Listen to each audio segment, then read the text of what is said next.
before we get started, actually this is usually the time for Dr. Lee Gae-young to make welcoming remarks, but as Dr. Zhang mentioned, she'll be here perhaps before dinner. So we'll just go right ahead with the tonight's lecture. It's my great privilege to welcome Dr. Jocelyn Clark. She has a Korean name, Jocelyn, very similar to her first name, Jocelyn. And of course, when I asked for her curriculum vitae, I received about 20 pages of her achievements. So I cannot mention them all, but she's a graduate of Wesleyan, and she received her master's and doctorate from Harvard University. And of course, she's currently a professor at the Geze University. And she was shown in many Korean televisions, including KBS, NBC, and Arirang TV. And she's very famous, and I think she's like a cultural ambassador of Korea. So please welcome Dr. Jocelyn Clark.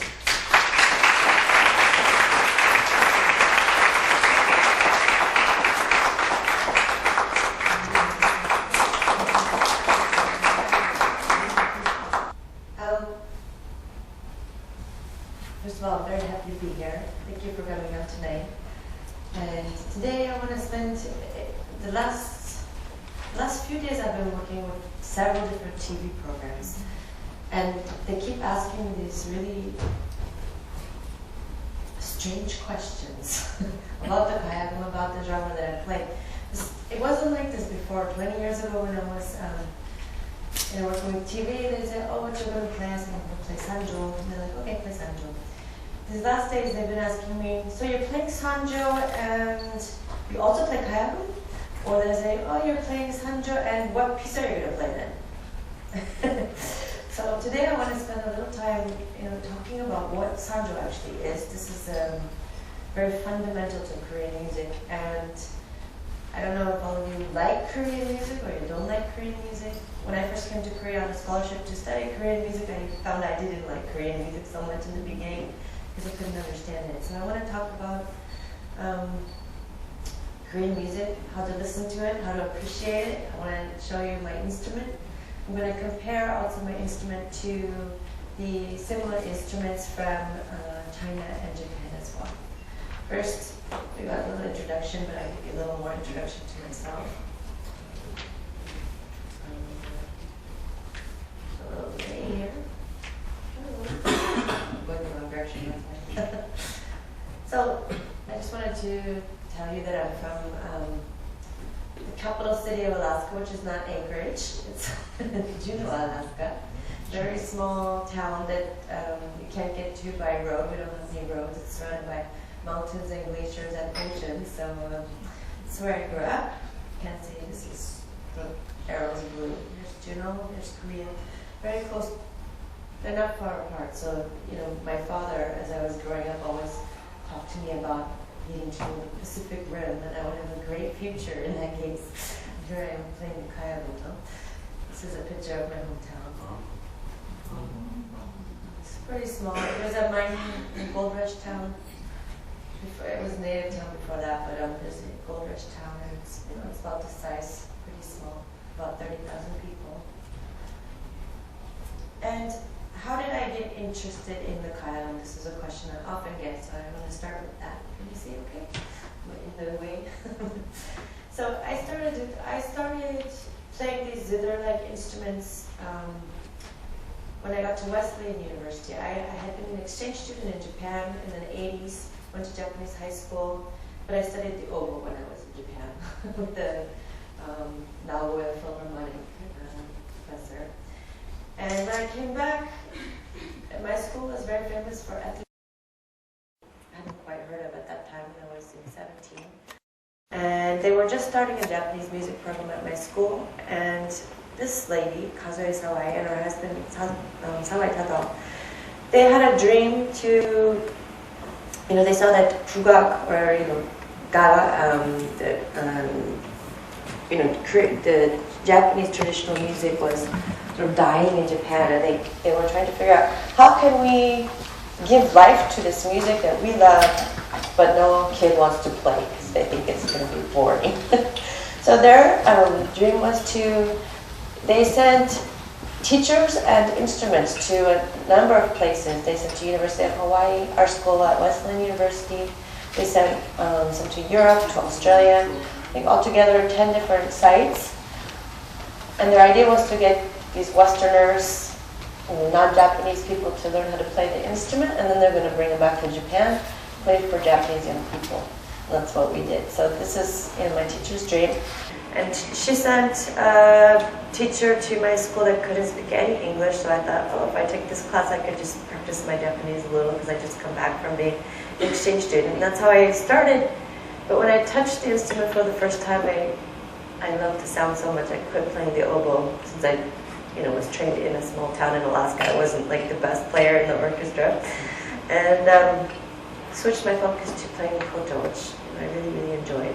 And these, Mr. Sawai, he's a composer, so we started with new music, and later went back to traditional music. So it was very exciting and cool music, and nothing to be intimidated by. My other passion is calligraphy, so I wanted to be in the calligraphy class at Wesleyan. They wouldn't let me in unless I studied Chinese. So after a long story, I ended up in the Chinese class, and I ended up going to China. So there was a guqin player, 7-string zither player in my koto class, and I asked him if there's any relationship, is there any kind of instrument in China that I could play that would be like the koto, since I love the koto so much. And he said, "You fool, don't you know everything's from China?" So he wrote down guqin. It's a 고, 한국말로 고쟁, 옛날쟁, guqin. And I went to China with this piece of paper and tried to take lessons. But this was right after Tiananmen Square, so they wouldn't let me into any gate with this face. Eventually I found a teacher, but I really started studying in earnest when I came back to the States, because one of the most famous guqin players from China, she lives in New York, so I started taking lessons in New York with Wang Chengye. She's very famous for her piece, Fighting the Typhoon. It's a communist, social realist piece about the dock workers on the dock fighting nature, and she's very famous for this. So this is my Zheng teacher, Wang Changye. And so later I got this chance, I competed for a scholarship for 1 year, and I got second place, which gives you nothing. But for a year, it was Watson with IBM, right? Another defunct company. But I didn't get the scholarship, but I spent a year trying to get it, so I'd already set up a lot of things in Korea, and I wrote directly to the National Classical Music Institute, as it was called at that time. Now it's called the National Kugak Center, as if all foreigners should know this word, kugak. Anyway, I wrote it, and I got a scholarship directly from the institute, so I showed up in 1992 with my scholarship to study the kayagum. And that's how I started in Korea. And I had this idea, since I played the guqin and I played the koto and I played the kayagum now, to put them all together again. And eventually this project, I had the idea for about 15 years before I could actually realize it, was to make a new music ensemble with these 3 instruments. So on the, you see the koto, the guqin, kayagum, and changu.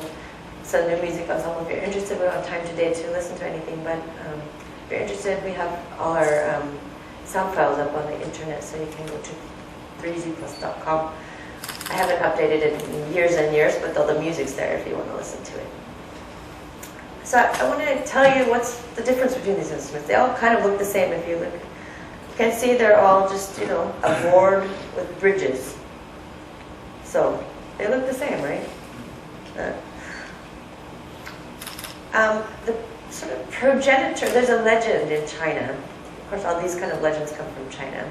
The word for guqin, the same in Korean ting, is what do you call the homophonous with fighting a war, right? 전쟁, or like 전쟁. So the word for zheng, this Chinese zither instrument, there's various stories about how it came to be. Either it's onomatopoetic, right? You play dun dun dun dun dun dun dun. It's the sound, or it has this to do with this fighting. And there's this legend in China that says that you've heard. I don't know if you've heard this. What's it called? I forgot the English. A saying a saying about, in Korean, you can find it in all the East Asian languages, that the kum and sul make, these two instruments together make a good couple. It means a marital bliss kind of thing. So usually when they talk about zithers in antiquity, they're not talking about this kayagam or gujang or koto. They're talking about this instrument, which is called a sul, sul in Chinese. And this is a 25-string instrument, and it was played probably very slowly in the Confucius temple. And there's a story about two princesses who were getting in a fight over who got to play the sul, in Korean sul, that day. And the instrument broke in half. One half had 13 strings and one half had 12 strings. And the emperor was so mad he kicked them out of the country, and the girl with 13 strings went to Japan and the girl with 12 strings went to Korea. This is of course the Chinese version of how we got these instruments here to Korea. This is another look at this. These are from, I think these photos are from the tomb of Baungde. I don't know if anybody been there to visit that tomb. It's a very interesting tomb, tons of musical instruments in it. In China, you have to go to China to see it. So, what's the Korean story about the kayagam? We know from the, I think, Samguk Sagi, that this instrument was invented by Kim Kashil on the model of the gujang. Sometimes you get in a fight with Korean, they're like, the kayagam's a Korean instrument, has nothing to do with China, but in Samguk Sagi we know that the King Kashil commissioned the instrument based on looking at the gujang. And we can trace it back to the state of Kaya. That's why it's called the kayagam, the stringed instrument from Kaya. And it seemed to be made not that long before Shilla annexed Kaya. And it got to Shilla because there was a musician by the name of Uruk, and he wrote 12 pieces from the kayagam. And when Kaya was sort of disappearing, he brought his instrument and his 12 pieces to the king of Shilla and presented it to the king. And the king said, "Oh man, these suck. These are from the wrong country. These are not our pieces." So at that moment, he said it was inelegant and improper music, and we can't have that here in Shilla. So he gave those 12 pieces, the king gave those 12 pieces to 3 other musicians from Shilla, Bokji, Keigyo, and Mandok, and they rewrote them as 5 elegant and proper pieces. And because of that, we have the kayagam today. They survive to today. And if you go to the oldest kayagam that I think is existing, I'm not sure about that, but I think it's in the museum in Kyoto. They do not call it the kayagam, they call it the shillagam. Shiragi koto. That's how they know it in Japan. After those 5 pieces, he called it teak, great music. So shiragi koto is what we're calling the kayagam in Japan. And the old name for koto is also shiragi koto, shillagam. The first image we have of the kayagam is kind of a very, let's say, shamanistic kind of image. You can go see it's on a jar, as you can see, and you can see this directly if you want to in the Gyeongju Museum, the National Museum. Usually in the photos they don't show you how sexy the scene is, but you can see here there's all sorts of stuff going on all around this kayagam player who seems to be pregnant. There's a snake going behind her. There's lots of animals, and on the other side there's all sorts of hanky-panky going on. We think that probably there are symbols of abundance and fertility, something to do with that, but nobody's really sure because it's all orally transmitted. Pictures of them. And this is the treasure number 195 of Korea. There's 2 kinds of kayagam that exist today. This is also something that they asked me yesterday when they came to my house. They were like, they pointed to the original kayagam and said, "Oh, that must be the Japanese koto." And I was like, So you can see here, in the bottom, this is called the 정악 kayagam or the bokkum. Sometimes it's called bokkum, bok meaning law. 정악 kayagam for 정악 music, the correct music. And then the one on the top is the sanjo kayagam. And a sanjo kayagam I have all these instruments, but I couldn't bring them all today because I have a Kia morning, so they don't all fit into my car. But you can see with the big kayagam, it's much bigger, and there's very pronounced what they call yang idu on the end, some kind of ram's horns. I always think of doll shapes and stuff from Alaska, but I don't think they have those here. But this is the instrument that we're talking about when we talk about uruk. And what's interesting about that kayagam is that the space between the strings, the playing technique, they're all very similar to the koto and also to the style of Shandong zither playing in China. China, there's 12 different schools. I think there's like 5 left right now. But the Shandong style is really in the same style of playing as this instrument, the Tonga kayagam, and also the koto. With the kayagam, this kayagam, Sanjo was developed about, say, close to 200 years ago by now, a little less. And as Sanjo developed as a virtuosic solo genre, the strings got closer and closer together. They made it, the kayagam got smaller and smaller in width. The strings got closer and closer so you can play faster and faster and faster. Also, the shape of the soundboard got flatter and flatter and flatter, so everything gets a little easier to play if you want to be virtuosic.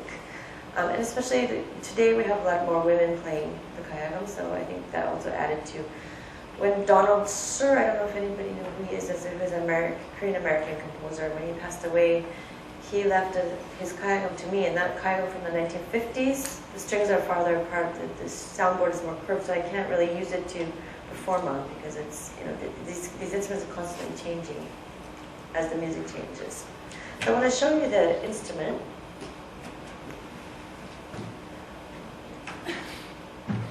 Those of you in the back probably can't see very well. We need to have like a simultaneous like sports monitor for back there. The thing that's really interesting to me about the kayagam is the imagery of the kayagam compared to the Chinese zither or the Japanese zither.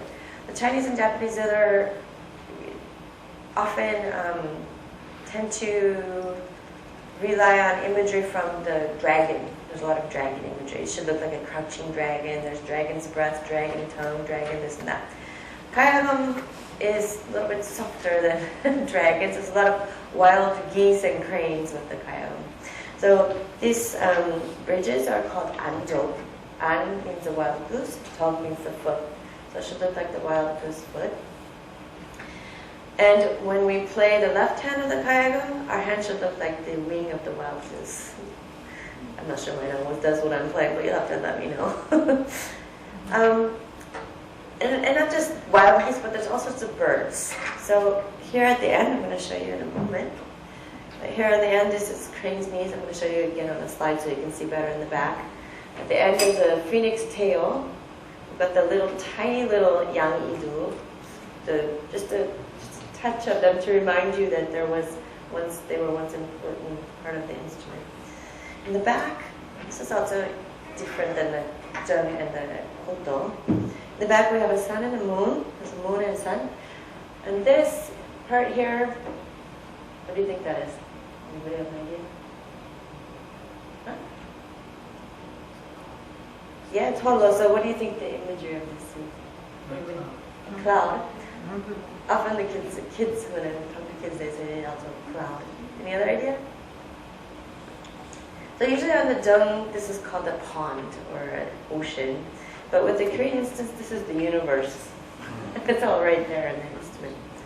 On the front, we have, this instrument differs between different instruments. We have double happiness, the sun and the moon. 12 strings, symbolizing the 12 months of the year. So as you play, especially something like Sanjo, the idea is that you're sort of expressing your whole life, the cosmos, everything is inside of it.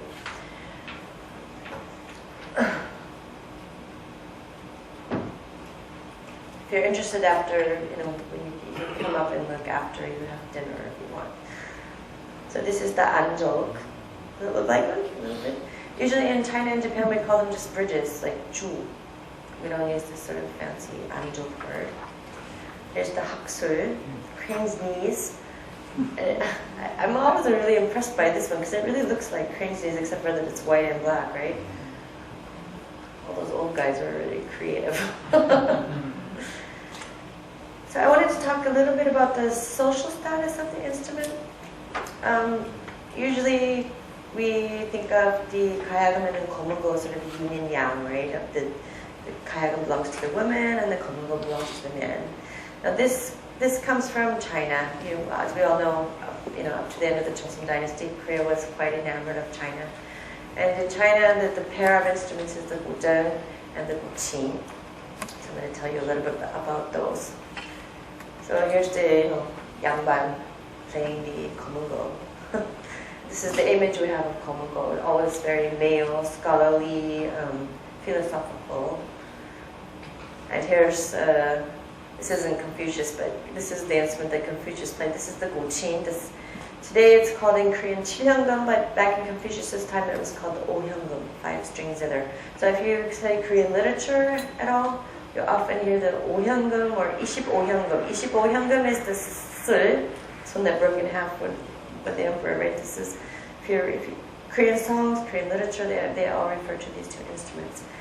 This is the story, a very famous story of Zhong Ziqi, listen to Yu Boya. Yu Boya was, very happy when he met his friend Zhong Ziqi because he said that, he's the only person who understands my music. So when Zhong Ziqi died, Boya broke his zither over his leg and said, I'm never playing again because there's nobody who can understand my music. Here's the image we have of the kayagam, kiseng, playing. It's a woman's instrument for entertainment. And it's very hard to find images of the guzheng in Chinese painting because it's considered a low-class instrument, a woman's instrument. So even when we see women in Chinese paintings, we usually see them playing the guqin, the 7-string zither. But 7-string zither is, mostly the instrument of Confucius and this kind of thing. But this is one of rare painting with a guzheng style instrument. Although I think it might be a su instead of a do. Just wanted to show you the different bridges. This is the goose feet bridges, and these are just the bridges. This one is for guzheng, wooden with ivory inlay, although it's plastic these days, of course.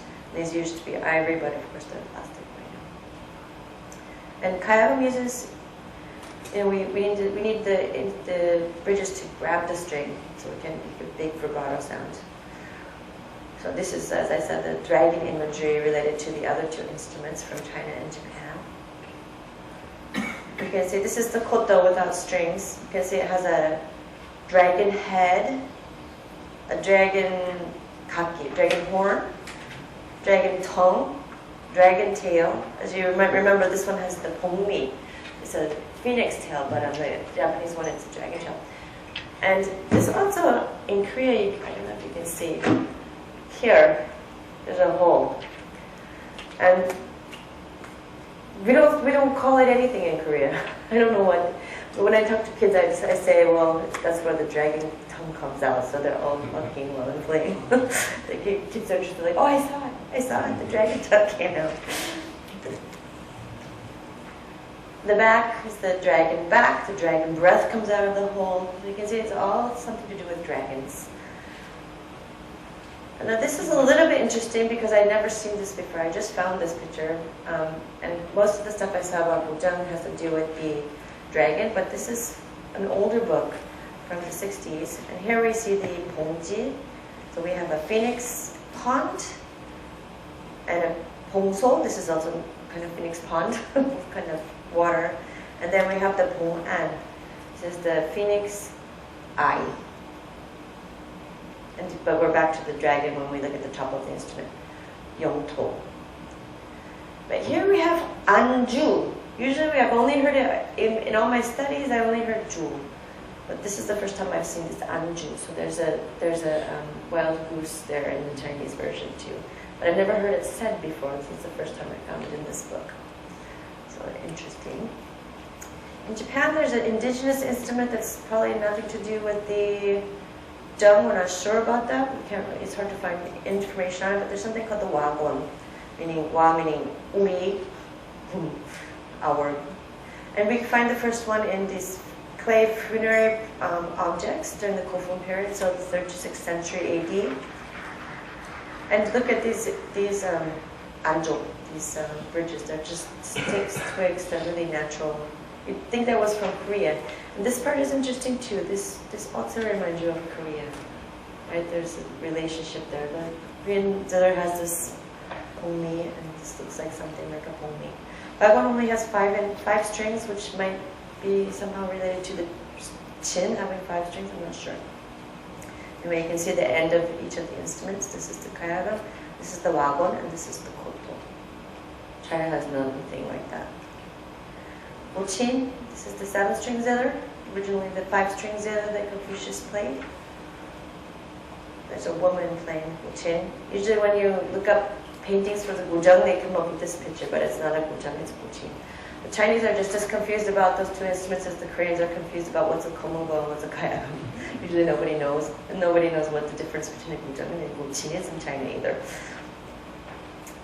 This is interesting though, because on the gujin we find anjo, the goose feet. But they're not on top as a bridge because the gujin has no bridges, it's on the bottom to support the instrument. So I think maybe this is where this idea of anjo came to the kayagam.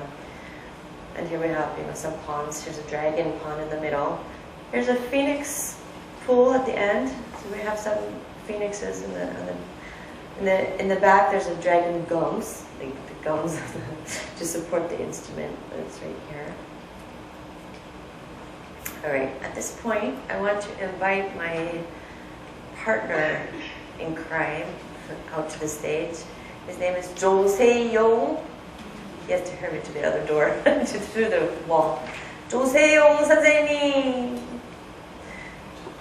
He's Jocelyn, I'm Jocelyn, and we're the same age. So we don't know what his dad was doing with my mother.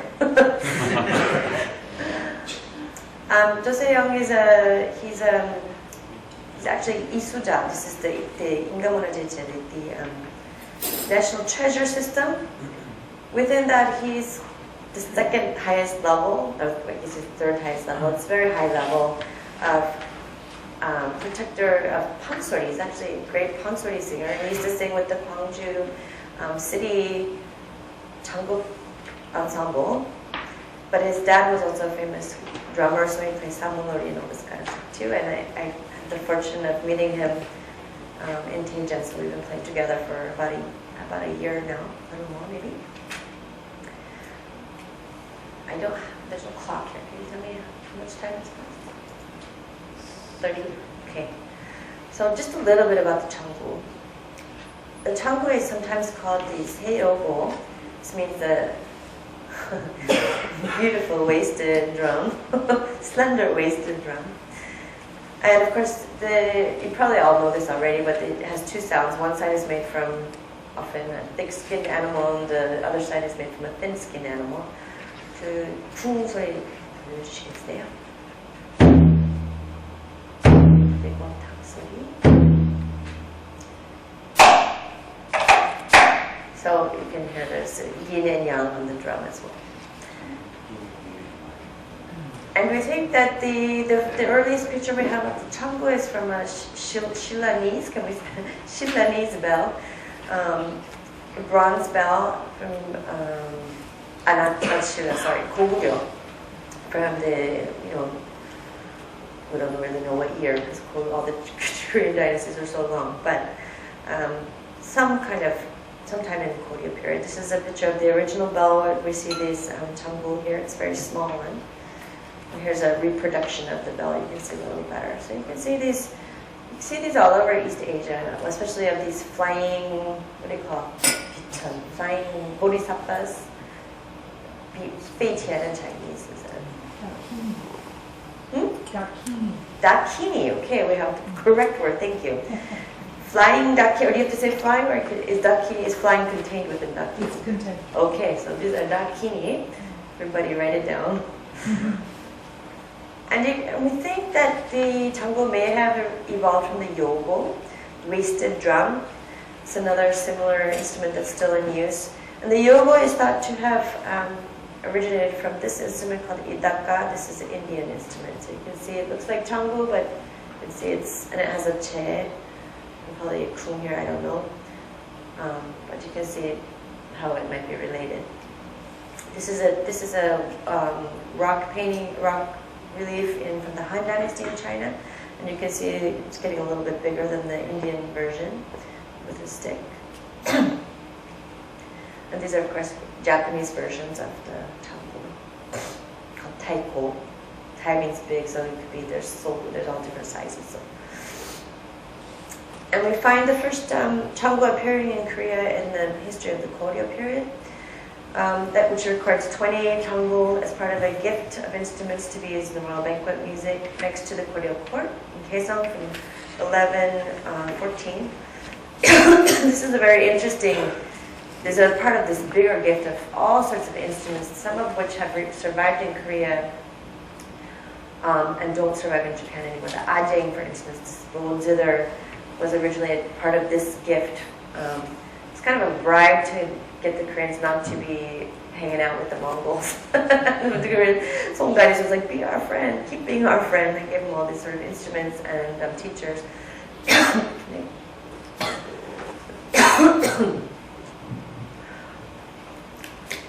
Anyway, in this book you find the earliest appearance of the tango. Alright, now we're going to stop playing because you don't want to hear me talk anymore. I don't want to talk anymore.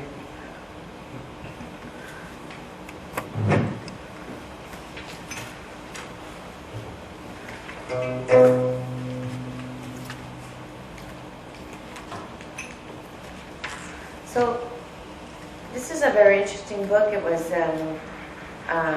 written by Song Bang-song. Some of you might know him, Korean scholar.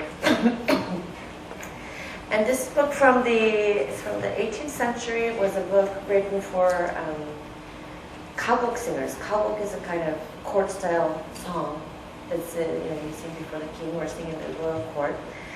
And it was a way to express how to understand the Korean modes to Korean singers. So I'm going to talk about 3 modes today. There's more modes than that, but these are sort of the main ones. If you know them, you're going to really like Korean music next time you hear it, which will be in a few minutes.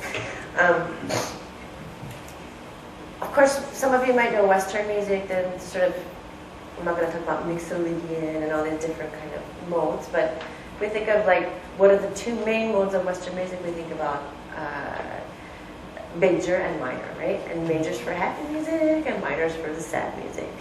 So pretty much along those lines, I want to just talk about a few modes of Korean music, but I want to start with ujo. Now ujo, you can see the character for u is this character for wing, but it doesn't mean anything to do with wings here. It's just a name. And probably because it has this character in it, they've added this, connected it to General Shang Yu. And pretty much all the imagery when we're talking about Korean music, even Korean song, everything sort of points to China, as you probably all know from being here for a long time. So in this case, this is the original Chinese, and then here's a Korean translation. This is the English translation. General Shang Yu jumps on a horse and bellows with rage. 10,000 soldiers are frightened out of their senses. Its sound must be transparent and magnificent. And you probably thought Sanjo, and when you heard Kyle and sounds, oh, it sounds relaxing and pretty. No, this is what you have to think of when every Kyle and Sanjo starts with this mode.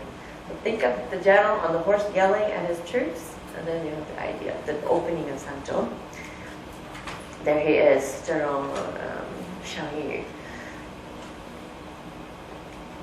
Now, each of these modes come with when we're talking about Sanjo, San means scattered, so that's the name of the talk, Unscattering Melodies.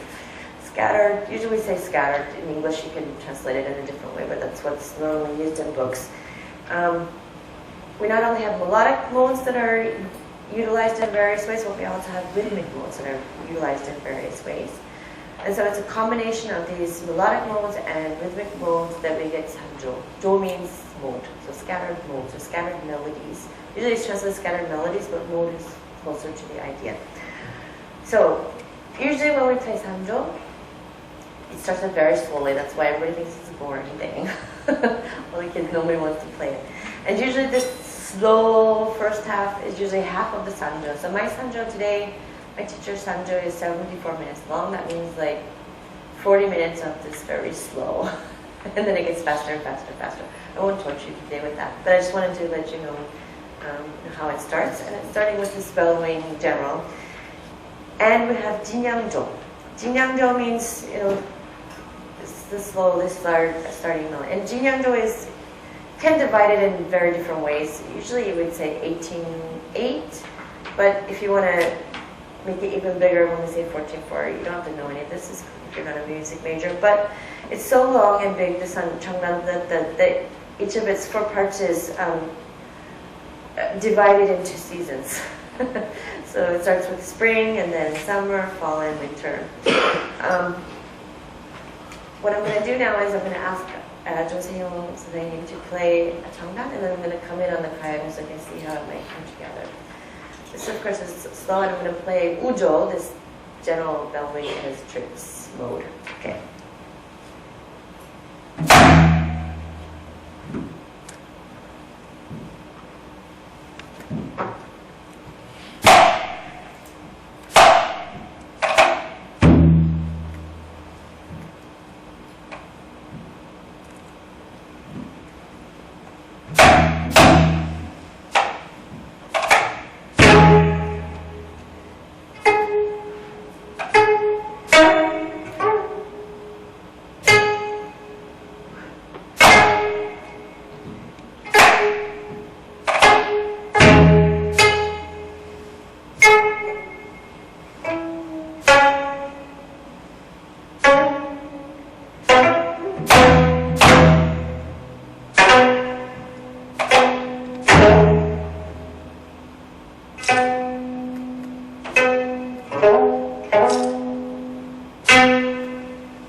jinnyangjo plus ujo.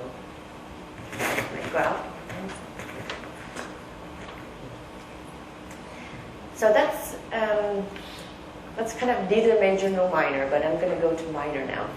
And much of Korean music is constructed, I don't want to say Korean, I mean when we're talking about sanjo and these kind of things, we're really talking about Jeolla province. We're not talking about Gyeonggi province necessarily. So Gaemyeonjo is really the sort of characteristic mode of Jeolla province, and you hear it quite a lot in Korean music. It's this sound. Kind of wailing, sobbing. Always. Deep vibrato on those.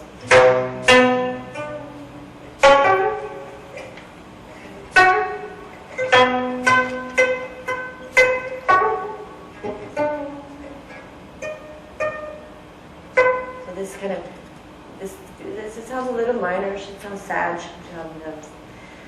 In this book, the writing about the Gaemyeonjo is like this. I don't know, how many of you have heard of Wang Zhaojun? Nobody. In China, everybody knows Wang Zhaojun. But in Korea, nobody knows Wang Zhaojun. Look at my hands. So Wang Zhaojun is like one of the most famous ladies from Chinese literature. And she was sort of sold off as in a marriage with a barbarian Xiongnu in the north, sort of like a hostage for the Han court. So it says, when Wang Zhaojun left the Han court for the north, snow scattered in the cold wind, its sound must be sobbing and sad. And since you don't know the story of Wang Zhaojun, here it is. So Wang Zhaojun lived in the Western Han, and she was, sold off in marriage to the Xiongnu.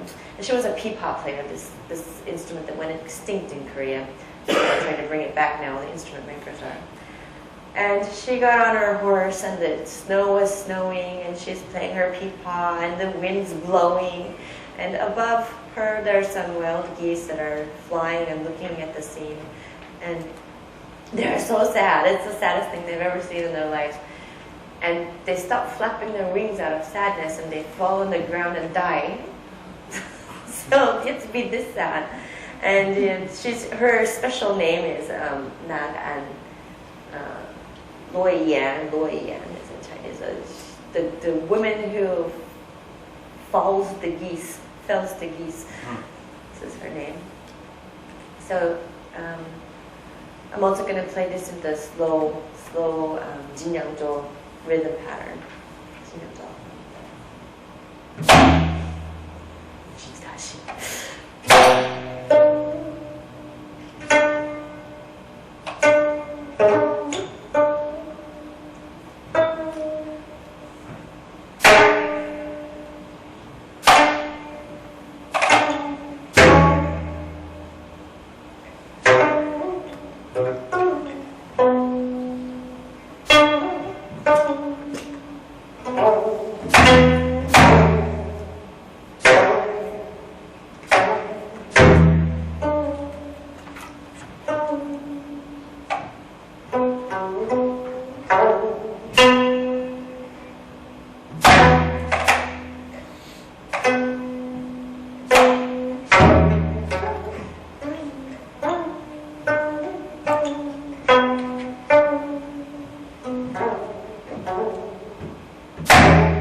This is 경련조.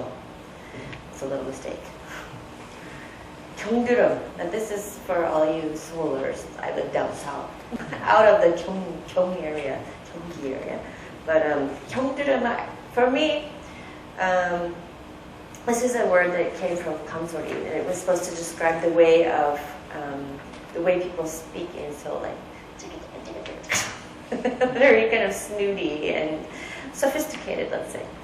And especially you can hear this in Pansori, for instance, in the story of Chunhyang, where the governor of Namwon, the new bad governor, shows up, right, and he brings all his like playboys to the court, and the people of Jeollado, this is how they sound. For me, I think of women in high heels or this kind of stuff. But the thing about it is there's this little nyang sound in the kayagum, and for me it sounds very Chinese, because in the Guzheng style playing, we have something called dian-in. It's called chong in Korean. This kind of Koreans don't really like this sound. It's Chinese sounding. So in Gyeongdeuram you can find this kind of sound. It sounds like the capital, sophisticated and worldly, global. This is my image for you of the Gyeongdeuram playboys from Seoul.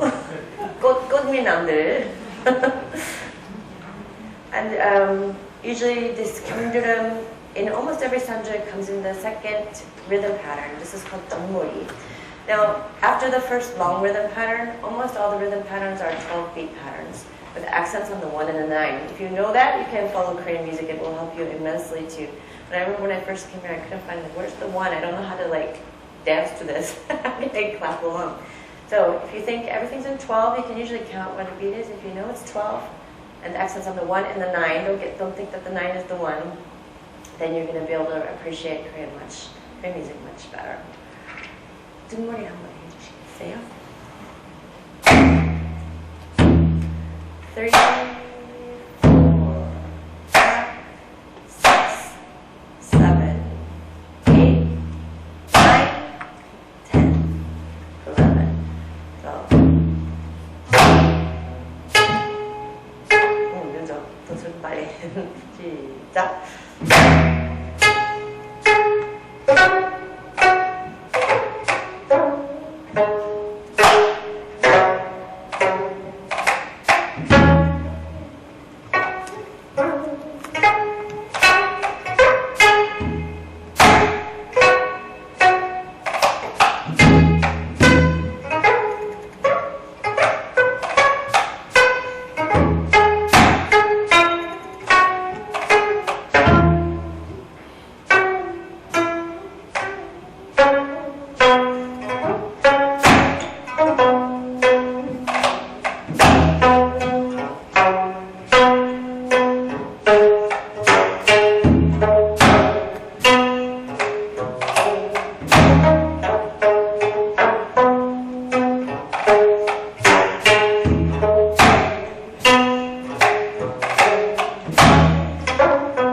Next rhythm pattern is 둥둥머리. Same as the last one, but a little faster. So 둥둥머리 sounds like, just a second.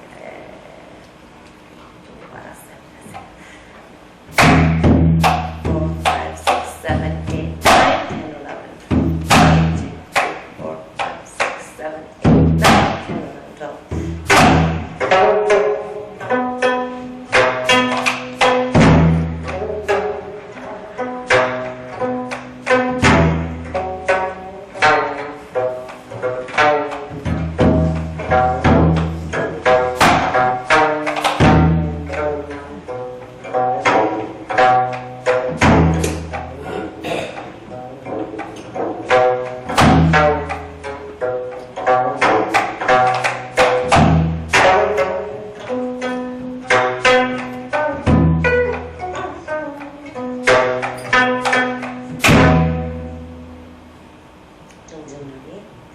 Next is 평조.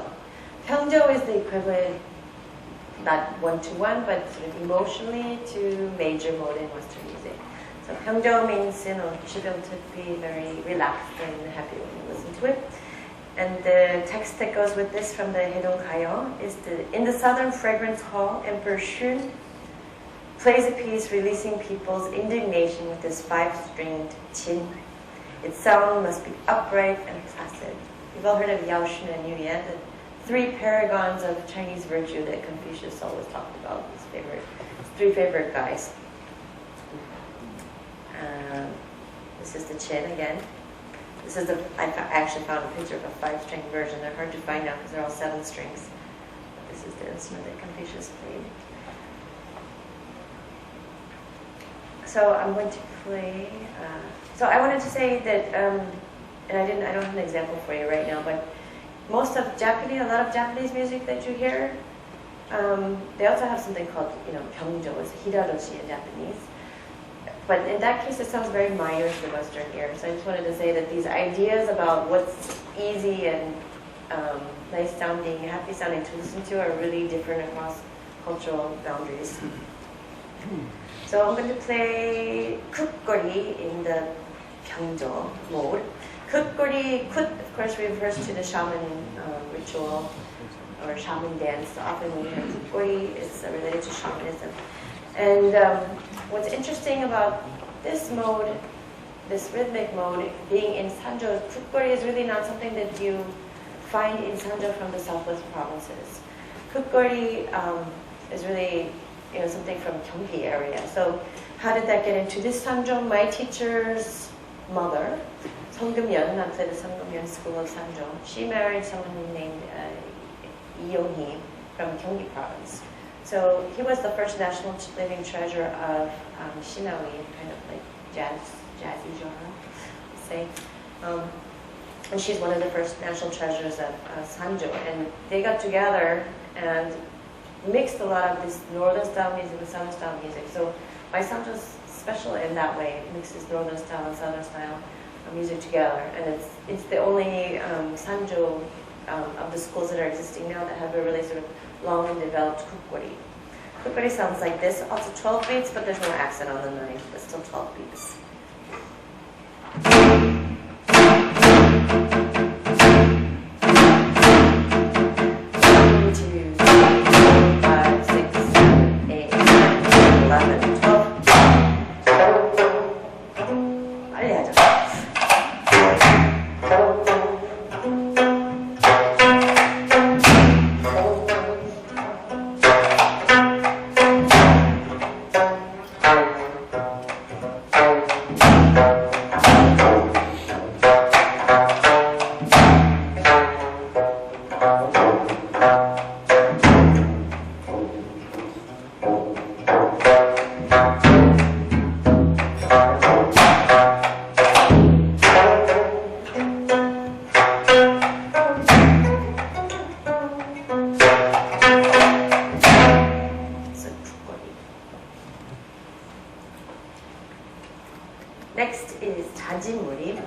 Chajimori starts, everything's starting to get a little bit faster now.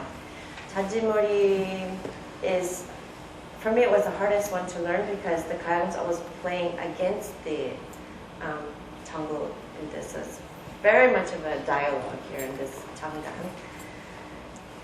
It will be in Ujo mode, the general again in the beginning.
Next one, Himori. This is the fastest one.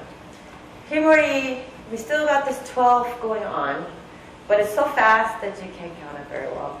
So you sort of hear it in 4. If you want to count it, you have to get, you have to count like this, right? It's there, but you don't hear it quite that way. So Himori will be in Kemyeonjo. Himori, how many 해주시겠어요?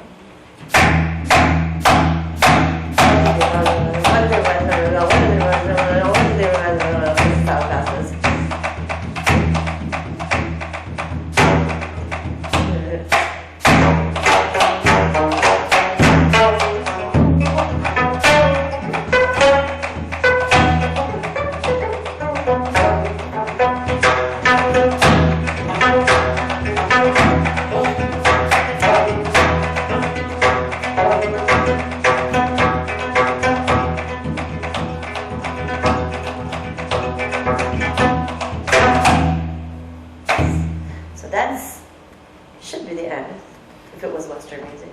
Actually, most sanjos end with Pimori. But my sanjo is again special in this way that it ends with Ommori. Ommori means, ot means something like it's strange or something like this. So usually in pansori you find Ommori coming with like a ratty old Buddhist monk coming out of the mountains with holes in his hat and patches on his turumagi, and a staff with, craggly old staff is coming out of the mountains. And you can find, anytime someone sort of spiritual or mystical or strange appears in pansori, you have this Ommori rhythm. How many of you know, what's it, Stan Getz, Take 5? Yeah? This is in 5, so Take 5 is in 5. Ommori is very similar to that, but it's in 10, not 12. Everything else is like 12 beats, but this is a 10-beat rhythm pattern, so it makes it a little bit like Stan Getz-y, you can say. So.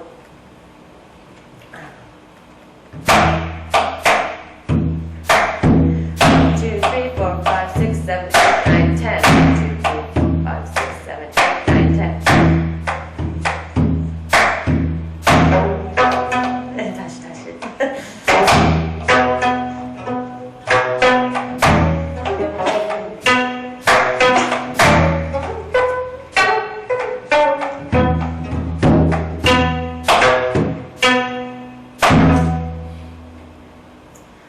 There you have it. This is Sanjo.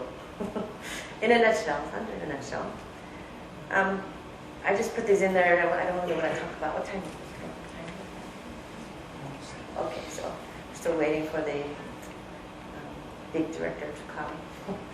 But I just wanted to show, these are just examples of scores, musical scores. And you can see this is Japanese music score. We use, for Japanese koto, we use string numbers to play, so it's very flexible. Composers love to write for Japanese koto because you can make any tuning you want, and players can play it. But with Korean music, we're using 5-staff notation in Western style, so it makes the instrument much less flexible for composers. This is Chinese notation, 5치 notation. You can see these are the notes down at the bottom. For those in the back will have trouble seeing it, but they used this in Korea as well for some time, but it fell out of favor because Koreans use this older notation system. This is all the simplified notation in China. This is mostly guzheng music is written like this. It's kind of a movable note system. So if you have do, re, mi, fa, sol, la, ti, do, you can either use that as absolute notes. Do means C, or you can say that the first note of the scale is do, and you can move it around. So be do in D or in G or in E, however you want to do it. But most of the Korean Chinese notation is written like this. One line underneath means 8 notes. 2 lines underneath means 16th notes. That gives you time and pitch. So most of we read like this in China these days, since communists came. This is the older notation system from China, from Korea, and these are the note names. This is what the notation that we read when we're reading court music, the 종합가야금, the book of that bigger instrument. We're reading notation like this, and there's kuum associated with this is dang, dong, ji, jing, qing, zhong, right? But usually we use these Hwang, Tae, Jung, In, Nam. You can see all this. I'll show you that. You have it in your booklet. Let's see, where's Hwang? There's Hwang. Hwang, Tae, Jung, In, Nam. Those are note names. We read them. If it has 2 people next to it, it's like up above. There's only 1 person. It's in the middle octave. No people. Even that gives you the octaves. And because everything in Korean is in 3, 1 box equals 3 beats, always. This isn't the notation, just to scale it. And you can see this is all related to all sorts of metaphysics and yin and yang. Here we have the Hwang, Tae, Jung, Hwang, let's see, there's Hwang, Jung, Nam, Tae, In, here. Okay, here it is again. Hwang, Tae, Jung, In, Nam. This is an example of how to make the different sounds with your left hand, how to manipulate the strings. And this is what it looks like in practice. Here's the drum part. Tong, kido, ta-da. And that goes for the whole, we read like this. From right to left and top to bottom. And the drum part just, goes for the whole piece. So, te, nam, nam, nam, nam, nam, nam. All right, so before we talk about Sanjo, I'm going to play a little concert for you. You've all been here for a while. You've all been to a Korean musical. You know this word? Chumse? Everybody know how to perform chumse? Feel confident in your chumse skills? I for one, I have to say that I'm not very confident. I always feel very silly yelling things out because I'm always afraid I'm going to do it at the wrong time. So here to help you figure out when to yell out great things to the performer at your next music concert, which will be in 5 minutes, I want Jocelyn to tell us where we can use it. chumse. 그 장단에 어디서 많이? It's like, This is the simple answer, but this isn't the one I want. The simple answer is, wherever you're happy, you can express your happiness noisily. But there's also, but you find that people that are knowledgeable, that are yelling from the audience, they're not doing it whenever they're happy. They're doing it on the right beat when they're happy. So, 보통은 어디요? 5, 3. So, you can try it out because this is a safe space for foreigners and 정보자 to work together and yelling things out in the audience. He says usually we can yell things out on the 3rd beat. So if you can find the 1, you can yell on the 3rd. 예를 들면. 1, 2, 3. 1, 2, quick. 1, 2, 좋다. You can say 잘한다. 잘한다. Of course you've all heard these. You can yell it in English or your own language too if you want to. But the main things that we're yelling is good, good job, 좋다, you can say like in the 문자 message, or 얼씨고, 이쁘다. So you can do it on 3. 좋다, Alright. So Sanjo, there's many schools of Sanjo existing today. The Sanjo developed with the kayagum and then it spread to other instruments. And the school that I study is the Sangam Yeongju. She died in 1986. She's interesting. She was the first national treasure for Sanjo, along with her husband for Shinoi. And they decided to move to Hawaii, so they were stripped of their treasure ships. And so they died in Hawaii. Their tombs are in Hawaii. They all died in Hawaii. So for me, it's, I guess, interesting that I play her school because she's the one, like, American. She went to America to bring Sanjo to America. Here I am. So this is people.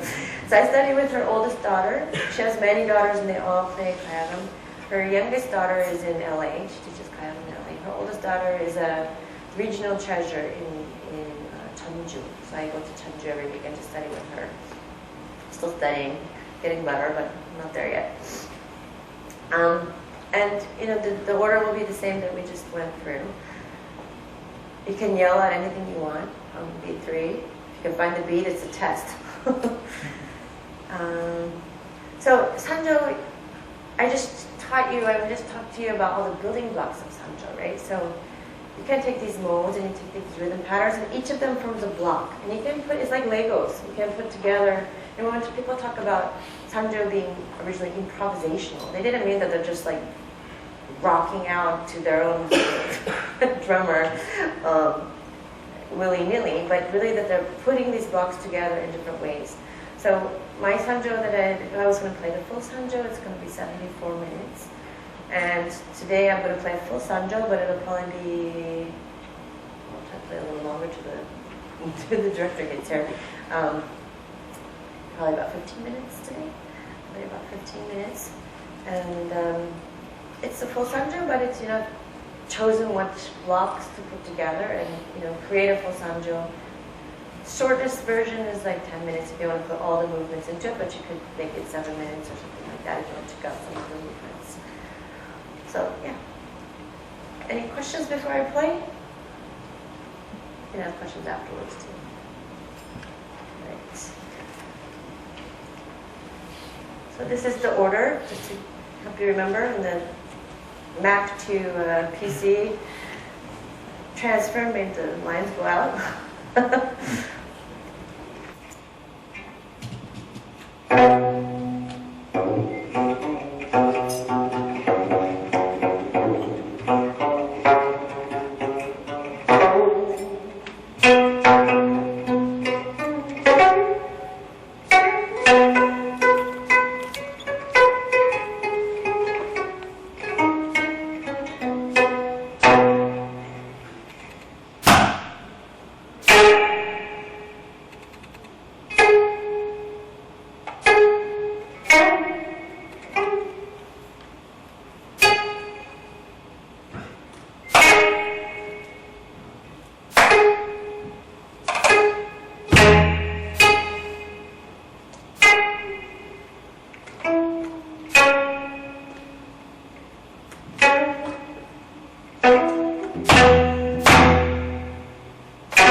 Thank you.